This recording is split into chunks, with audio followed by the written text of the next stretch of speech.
Buenas tardes, me llamo Juan Sebastián Macías y con mi grupo vamos a presentar lo que es la replicación de ADN en eucariotas.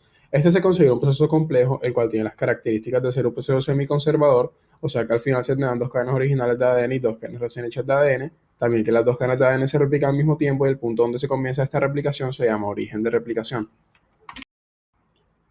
Este proceso es bidireccional, o sea que en cada era se hará replicación en direcciones contrarias, pero siempre va en dirección 5' 3', o sea que la cadena molde es 3', 5'. También es semidiscontinua. Algunas partes de la nueva hebra serán formadas de manera continua y otras de manera discontinua. Estas últimas son los fragmentos de Okazaki, y todas se forman de un esqueleto precursor de RNA. Empezando el proceso, la enzima topoisomerasa se encarga de desenrollar las hebras complementarias.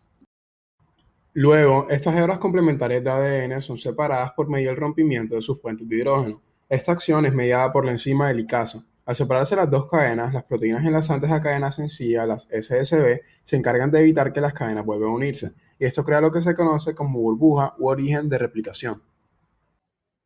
Luego de crearse la burbuja de replicación, la enzima DNA polimerasa generará una cadena nueva agregando las bases nitrogenadas complementarias de dicha cadena en dirección 5' 3', pero la DNA polimerasa solo puede generar la nueva cadena de una cadena persistente. Para esto trabajará la RNA primasa. La RNA primasa se encargará de colocar los primeros nuevos nucleótidos de la nueva cadena, la cual iniciará su síntesis, para que de esta manera la DNA polimerasa dé inicio a la creación de la nueva cadena complementaria.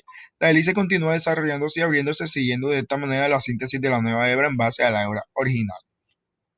Luego, la DNA polimerasa beta reemplaza esta cadena persistente de RNA creada por la RNA primasa llamada cebador de RNA por DNA. En otra mano, la hebra rezagada crece de modo discontinuo, alejándose de la burbuja de replicación. Para generar esta, primero la RNA primasa agrega una cadena de ARN cebador, para que luego la ADN polimerasa continúe la cadena de nucleótidos en sentido contrario a la cadena principal, pero sin dejar de ser 5', 3'. Para que la hebra rezagada siga sintetizándose, pues como en el anterior caso, la burbuja de replicación deberá de seguir abriéndose para la molécula de ADN. Estos fragmentos interrumpidos son los que se denominan como fragmentos de Okazaki. De la misma manera que en la hebra conductora, una DNA polimerasa distinta, la DNA polimerasa beta, cambiará el cebador de RNA por DNA. Luego de esto, una ligasa unirá los fragmentos de Okazaki recién formados, sellándolos. La síntesis de la hebra rezagada seguirá de esta misma manera por toda la burbuja de replicación, la cual estará en constante expansión al igual que en la hebra conductora como se ha descrito con anterioridad. Nótese que la cadena recién sintetizada será exactamente igual a la cadena original del lado contrario. Para resumir el proceso, aquí veremos una visión general de la replicación del DNA en eucariotas donde se pueden ver las diferentes proteínas y enzimas trabajando en conjunto. Primero, las ARN primasa crean los cebadores de RNA, mientras que la ADN polimerasa crea la nueva cadena a partir de estos.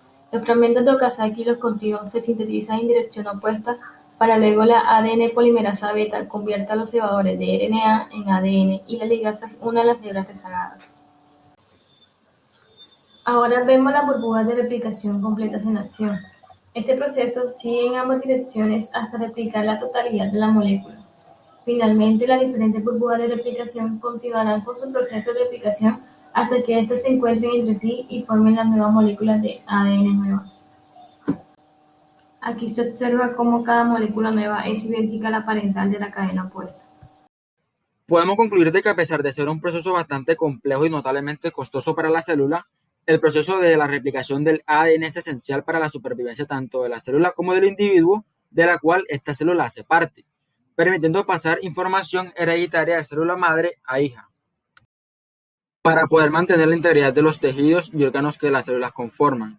La célula necesita de este proceso de replicación, ya que al dividirse, si no se duplica el ADN, se dará origen a una célula anucleada, la cual será incapaz de obtener las órdenes de las funciones vitales del organismo.